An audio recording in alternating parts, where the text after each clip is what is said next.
Sabía que la periodista Marcela Turati estaba escribiendo un libro sobre la violencia que ella vivió en primera persona allá en Tamaulipas, en aquellos terribles años cuando los Zetas y el Cártel del Golfo controlaban todo, absolutamente todo.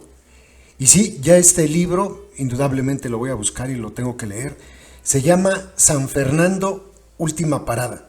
Y sobre este libro, que ya leyó Juan Villoro, escribió una columna ahí en el Reforma, muy interesante.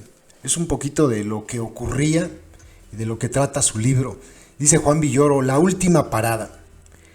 En 2011 sucedía algo curioso en las terminales de autobuses de Reynosa y Matamoros. Muchas maletas llegaban sin pasajeros. El equipaje no era reclamado y permanecía meses en una bodega. ¿Qué pasaba en Tamaulipas?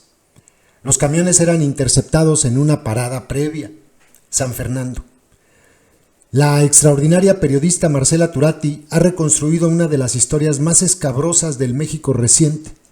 Después de 12 años de investigaciones, publica el saldo de su temporada en el infierno. San Fernando, última parada. Con la complicidad de las autoridades, la carretera federal 101 se convirtió en la senda de la muerte. Personas que buscaban llegar a la frontera eran detenidas por el cártel de los Zetas. Lo que no contó el Ministerio Público ni la Fiscalía está en el libro de Turati. Algunos pasajeros eran reclutados de manera forzosa por el narco. Otros debían enseñar sus celulares. Si tenían números de Reynosa o Matamoros, eran ejecutados, pues se sospechaba que se dirigían al territorio de una banda enemiga, el Cártel del Golfo. También se escenificaba una grotesca versión del circo romano. Los detenidos recibían mazos para combatir a muerte. Los sobrevivientes eran obligados a pertenecer al cártel. Esto, hago aquí una pausa, es muy parecido a lo que ocurrió en Jalisco con estos muchachos a los que pusieron pues, seguramente a pelearse entre ellos.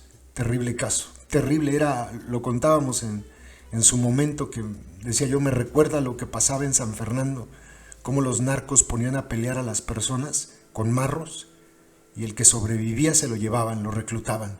Es una situación de terror, ¿no? Continuó. Solo las maletas seguían su camino. Una larga secuencia llevó a esta sanguinaria costumbre en el desierto.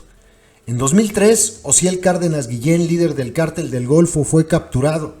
En 2005 se libró una orden de extradición a Estados Unidos que se cumplió en 2007. Hasta entonces los cárteles mantenían un equilibrio del miedo en Tamaulipas, evitando excesivos daños colaterales. A cambio de rebajar su condena, Osiel delató a los Zetas. Esta traición desató una guerra sin cuartel. Turati se entrevistó con el periodista chicano Alfredo Corchado, quien recibió una caja con documentos de la DEA en la que constaba que mandos de Estados Unidos pidieron $50 millones por liberar al capo del Golfo. Los Zetas contribuyeron a esa cantidad hasta que supieron que el abogado de Osiel era informante de la DEA. Esto incrementó su furia. Las consecuencias fueron terribles, que un agente arrepentido dio información a Corchado. A cambio de sus declaraciones, Cárdenas Guillén recibió una condena de 25 años por asesinatos que alcanzan el rango de genocidio. Por cierto, Osiel Cárdenas está a punto de salir de la cárcel, ¿Qué va a pasar? ¿Lo van a detener en México? Lo tienen que entregar en la frontera, obviamente. Lo van a detener. Este entramado explica la matanza de los 72 migrantes en 2010 y las fosas comunes que comenzaron a aparecer en 2011. Turati entrevista a familiares de los desaparecidos, médicos, enterradores, policías, abogados, soldados, sicarios, periodistas y funcionarios para narrar la trama que el gobierno ha querido ocultar. Mientras ocurrían las matanzas, los autobuses seguían viajando al noreste de México y las autoridades borraban huellas de lo sucedido. Los periódicos locales se vieron obligados a callar. En las misas no se podía pedir por los desaparecidos. La burocracia cumplió su papel en la administración de la muerte e integró 344 tomos de inútiles expedientes. No se actuó así por descuido o ignorancia. En México, la impunidad no se improvisa. Es un trabajo de tiempo completo dedicado a fragmentar pruebas, retrasar exámenes de ADN, cambiar versiones de los declarantes, hacer extravíos selectivos, evitar cotejos, elaborar hasta 17 tipos de informes médicos, pedir peritajes a miembros de la misma corporación que hacen los arrestos. Quienes buscan a los desaparecidos deben someterse a trámites de calculada incompetencia. Me gusta la frase. En México no se actúa por descuido o ignorancia. La impunidad no se improvisa. Es un trabajo de tiempo completo. ¿Sí? Como Svetlana Alexievich en Las voces de Chernobyl o Elena Poniatowska en La noche de Tlatelolco, Turati cede la palabra a los demás. San Fernando, última parada, es un triunfo de la escucha. Los que hablan son sobrevivientes, incluida la autora, a quien la Procuraduría General de la República abrió una delirante investigación por secuestro y delincuencia organizada. ¿Se acuerdan de eso? Pinche vergüenza. Con ese expediente que pretende convertir la búsqueda de la verdad en un delito, el gobierno se acusa a sí mismo.